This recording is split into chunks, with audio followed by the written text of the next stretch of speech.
talaga maintindihan kung ano ang nangyayari at sino ang namamahala sa palasyo na imbes na tutukan ang sadyang problema ng bansa kung ano-anong pinapasukan na paghihigante at pang-aapi. Hindi kami naggalaban, hindi kami nakipag tunggalian sa napakahabang panahon, halos 4 na dekada, para lang mang-api ng iba. Hindi ito ang turo ng aking ama. Kaya hindi ko alam kung saan to nanggagaling at hindi ako papayag ng ganito.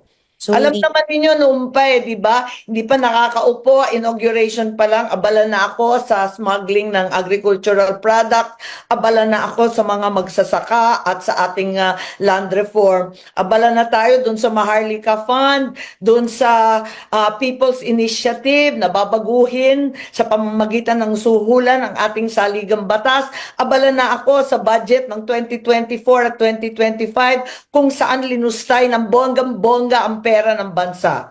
Kaya hindi ito bago at siguro maintindihan na lamang ako na hindi na tama ang landas ng administrasyon na nanghihinayang talaga ako para sa akin malaking trahedya sa amin to.